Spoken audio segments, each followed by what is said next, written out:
Hello, hello. It's Beanie. Hey, what's up, guys? Just came in from a walk. Still got my hat on.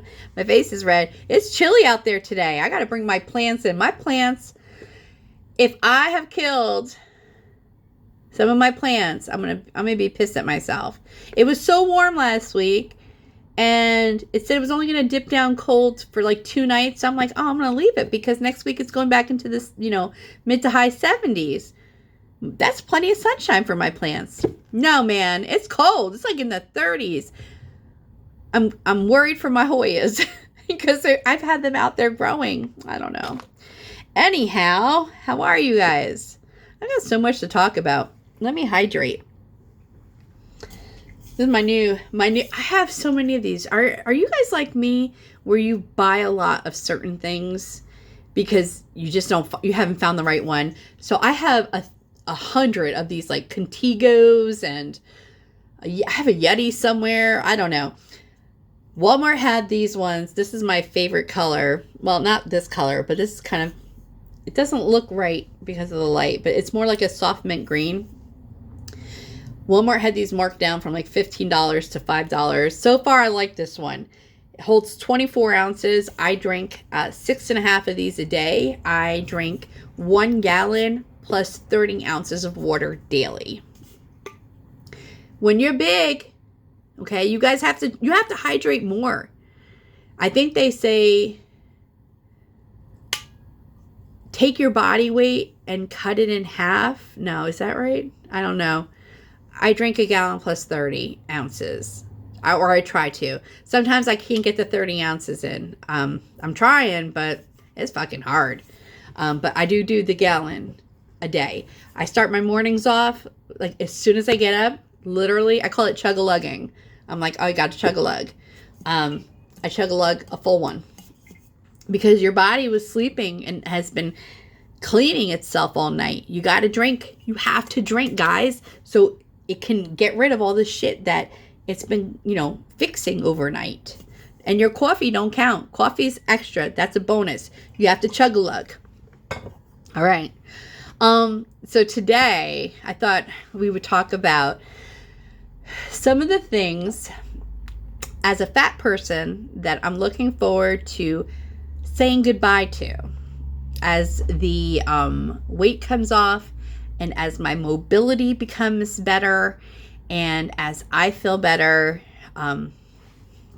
fingers crossed, day by day. And one of the things I realized the other day when I went to bend down, that's not true. I didn't bend down. I wasn't standing up and bending down to tie my shoe. I was sitting on the couch and I bent down to tie my shoe. My couch is low to the ground, so you get what I'm saying. Anyhow, I went to go put my sock on, and that was like one of the things I realized that has gotten better over time, over the last several months, is me being able to not only reach my feet, but for it to not hurt. So the longer we sit around doing shit nothing, and no, walking around your house doesn't count, and walking to your car and then walking to your office and then sitting at your desk all day, all that doesn't count as mobility and not being sedentary. That is still falling under the umbrella of living a sedentary life. The longer we don't move, our muscles atrophy and they become stiff. So the best way to describe it, it's kind of like a piece of bread. Okay? When you first get a loaf of bread, if you eat bread, it's so soft and pliable, and you can, even make a little hot dog bowl, bun out of it. But then if you let your bread sit out overnight, it starts to harden up a little bit. And in a few days, you have a piece of stale bread. Well, that's what happens to our muscles when we don't use them. They get hard and they get stiff. And when you then go to use them, you can sometimes hurt them because they weren't ready to do what you wanted them to do. And now you've got a strain or a pulled muscle or a torn muscle. So movement is really, really important. Anyhow, I was putting on my socks so I can go do my walk, my daily walk. And I realized that it was, not what it used to be, but it was a lot easier to put my socks on and to put lotion on the back, the bottoms of my feet at night. And I said, man, I can't wait to just get my feet situation under control. So some of the things that I experienced as a big person is swelling. And again, I'm not going to get into all of using, I've been on steroids before for one of my autoimmune diseases. And, I take albuterol. This is a steroid. I'm not talking about those things. I'm just talking about weight gain and my feet. So, feet swelling was probably one of the first things that happened as far as my feet and the weight gain, that was noticeable. Then over time, the bigger I got and the less I was able to take care of my feet for myself, and I'm not talking about going to, Chow Salon and getting a pedicure, because that's not even a real proper pedicure when you go to those, $20 places. I started to get pain in my feet, and I think that was because I was very, very mobile and very active. And then over a period of several years, I became less and less active and less mobile. And then eventually I became a full-blown sedentary person and just left my house, walked to the car, walked from my car to my office, walked from my office to the bathroom several times a day, walked to my car to take a nap on my lunch breaks, and then walked to my car again to go home, and then walked into my house. Or, walk to another job, when I have more than one job. That's sedentary. That's considered a sedentary life. That's not an active life. That's a sedentary life. So I started having cramping in the arches of my feet. So because I was not using my feet and my feet weren't being flexed from walking, they started to atrophy, and my arches would be affected. So if I would then overextend myself a little bit more than what I probably normally would, I would feel it on the bottoms of my feet. I would feel it on, the back of your Achilles. That would pull. My calves would pull. All that stuff that goes with it. The biggest thing that I experienced with my feet, besides the cramping and the swelling and having Shrek feet, and if I wasn't embarrassed, should I embarrass myself? I feel like I should. It's not embarrassing myself because it's just the truth. The swelling got so bad in the last year that all I could wear was a pair of, not all that I could wear, but the most comfortable thing for me to wear was this pair of Skechers sandals. They're called the Reggae sandal, and it has an adjustable Velcro strap. So as my feet would swell and de-swell, I could make the strap bigger or smaller. That, and I also lived in a pair of Skechers slip-on sneakers. Why? Because I couldn't get socks on.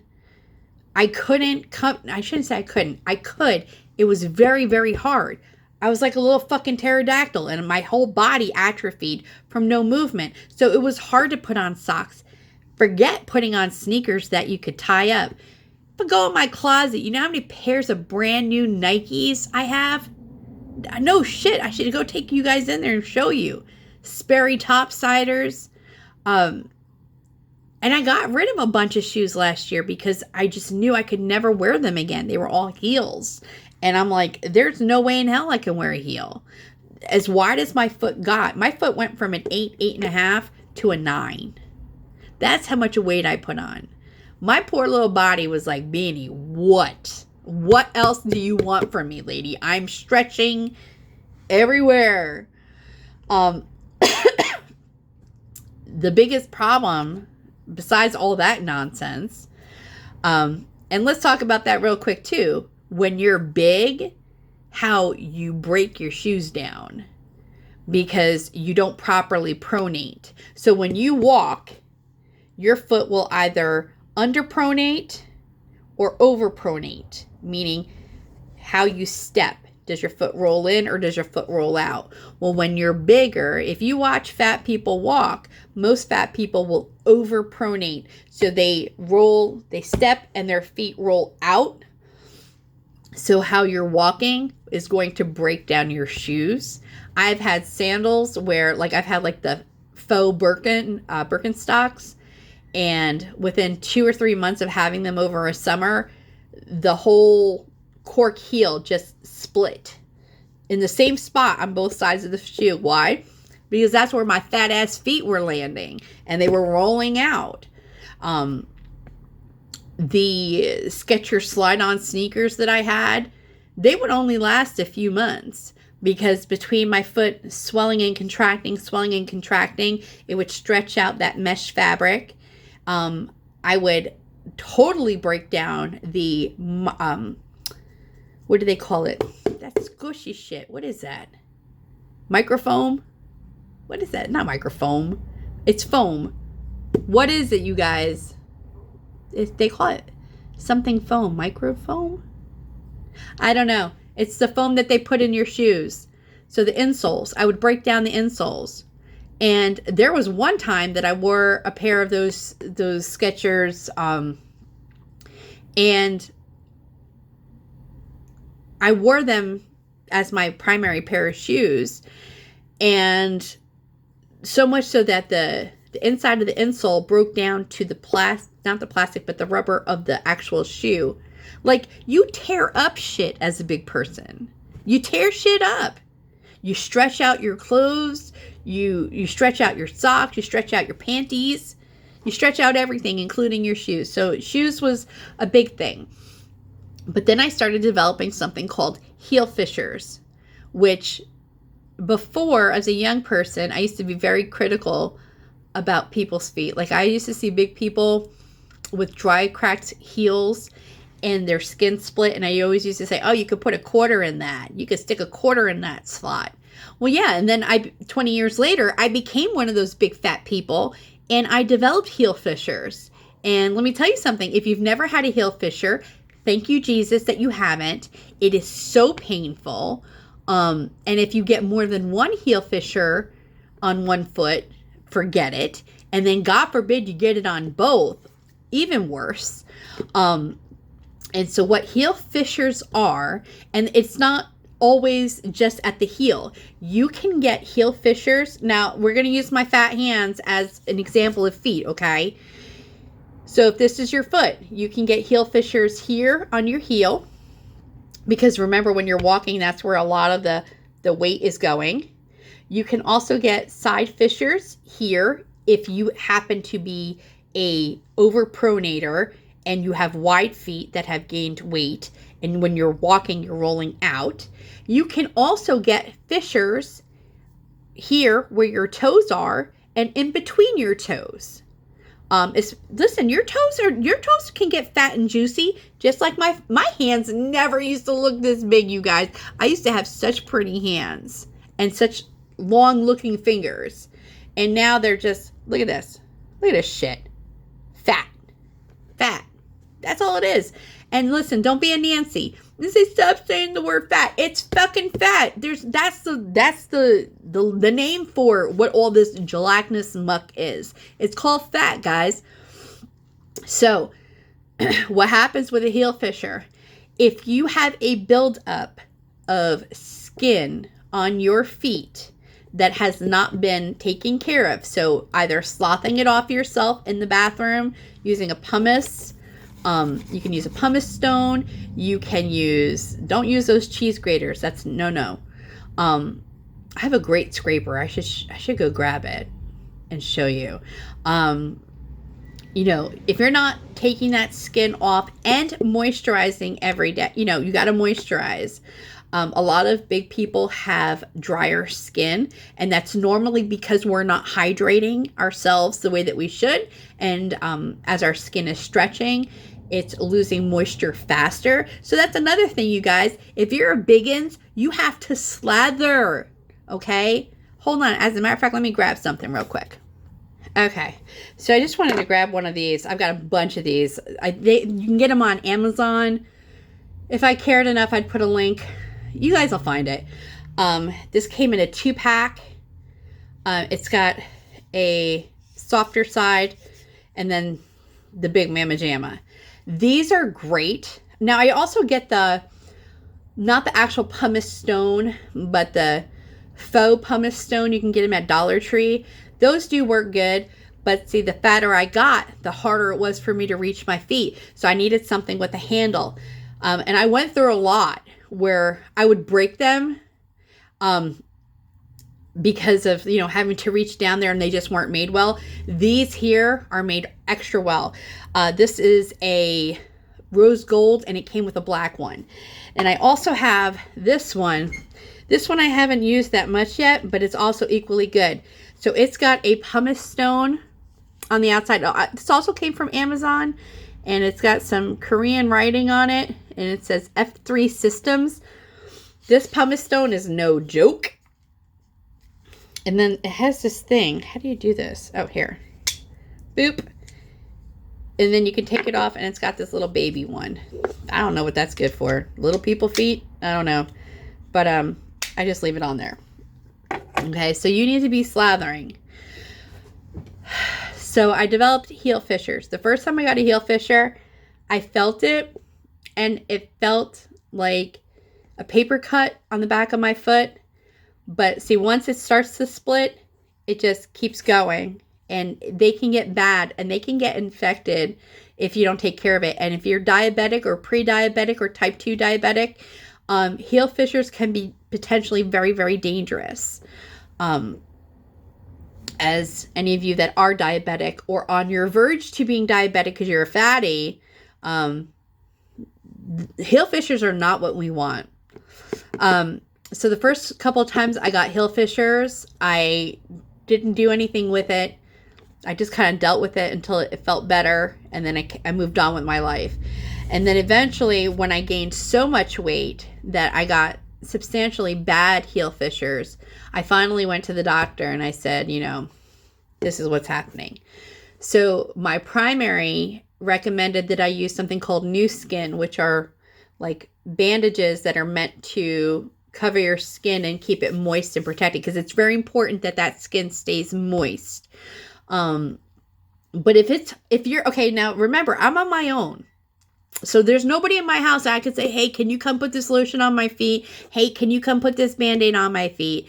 If Beanie can't do it for herself, you're shit out of luck. Okay? Yeah, eventually when my kids come over, I could ask them to do that. How humiliating is that? I refuse. I'm too fucking proud. And I would have to sit there and take my fat ass leg and try to bend it up. And okay. So next I go to my dermatologist. Now I go to a dermatologist every 3 months because I've had skin cancer issues. So I go every 3 months for an update, and I said, hey, listen, look at my feet while you're well, they check my feet anyways for, moles and melanoma. But I said, listen, what can we do about this? So dermatologist gave me a prescription, and you don't have to get this by prescription. Most insurances don't pay for this by prescription. And my understanding is even my insurance is not going to pay for it after this year. And that's fine. I will gladly pay for this product. This is called urea lotion. And that's UREA. And I'm going to show you guys in a moment. So what my insurance covers is this particular one. It's called Rhea Low 40. So the concentration of urea that you need to keep your feet feeling fresh.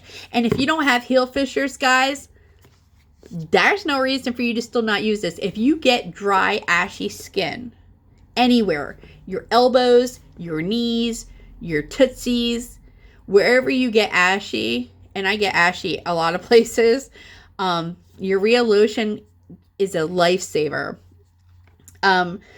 So it's a very thin liquid. This one's actually a little bit thicker. That's interesting. So this one's a little bit thicker. I'll just put it on my elbow because I'm already here. See, this one, you can hear it. You got to shake it up.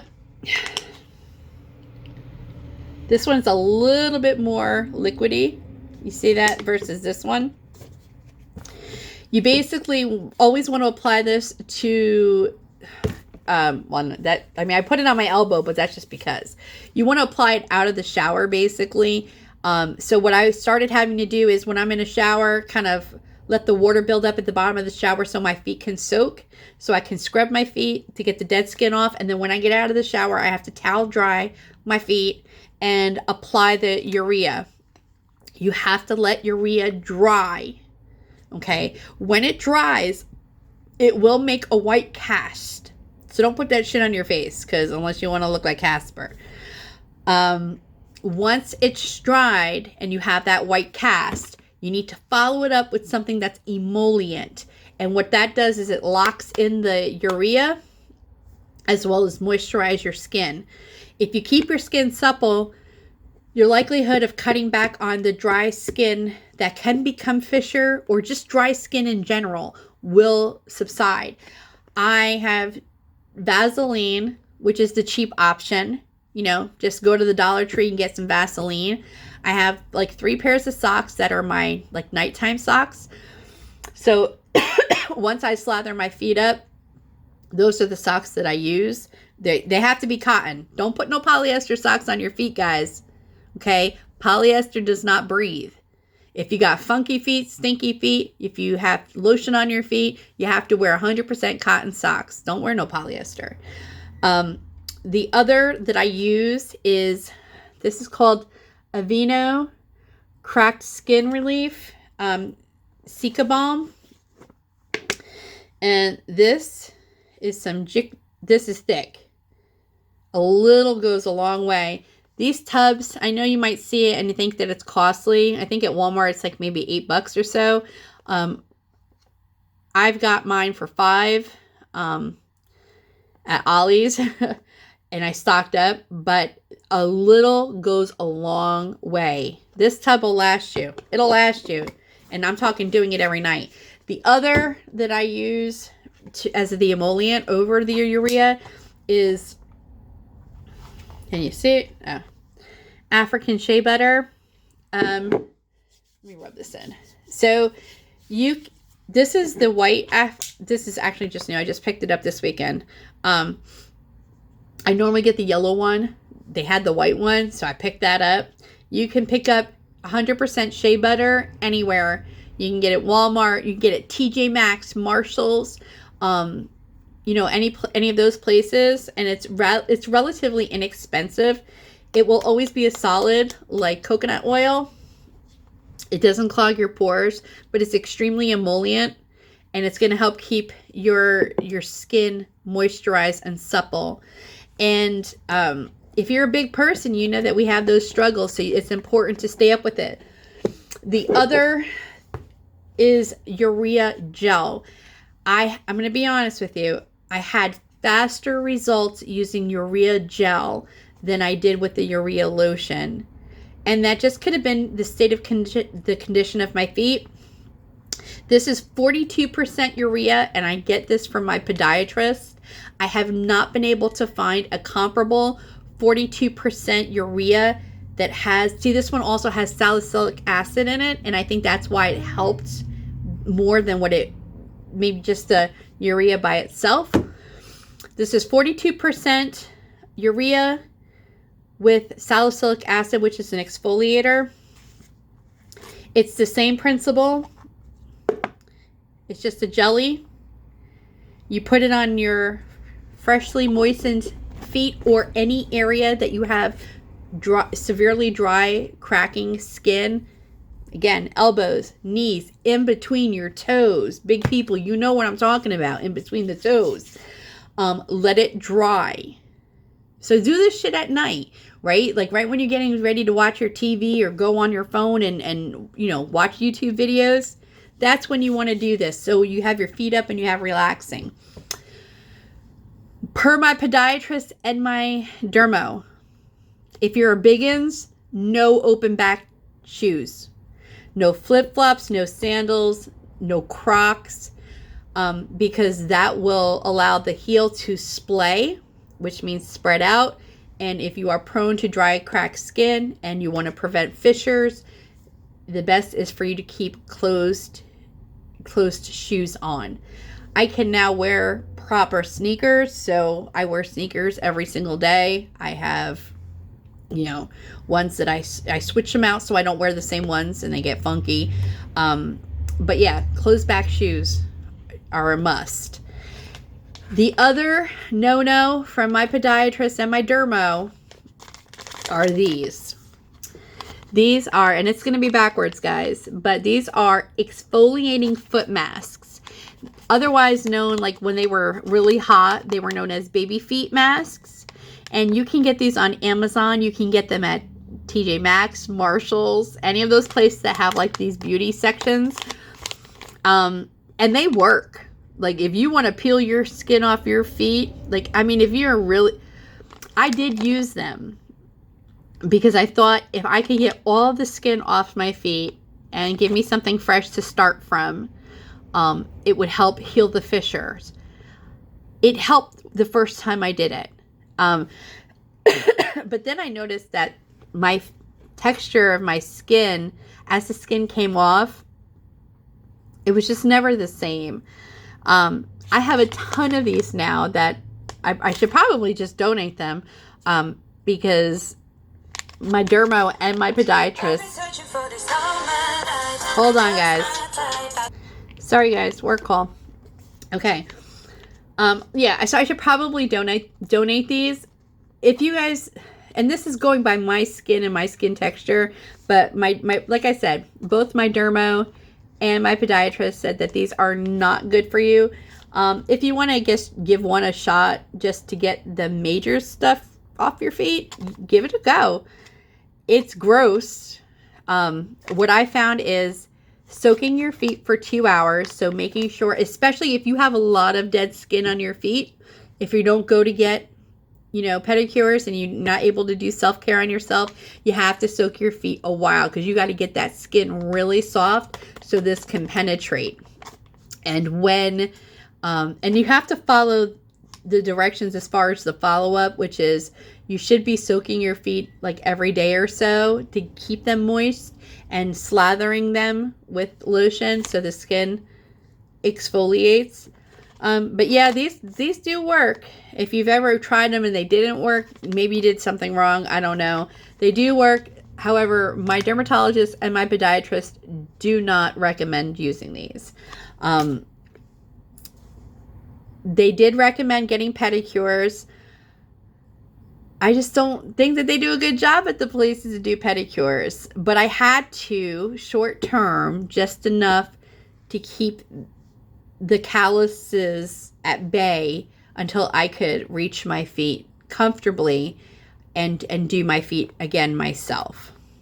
So that's it. That's one of the things that I look forward to as a biggins getting better. Being able to wear comfortable, practical shoes. I think my years of wearing heels are done. I had, 20 years in the corporate world where I did wear heels and I looked cute. But now it's more about comfort than it is cute for me. But I look forward to being able to wear shoes and not wear them out, not break the shoes. I look forward to continuing to be able to provide my own foot care and keeping any future heel fissures at bay. If you have any questions or concerns about this long-winded 30-minute video about feet, hit me up in the down box in the comments section. Email me, bdunscripted@gmail.com. It's in the description box. And I'll talk to you guys again soon.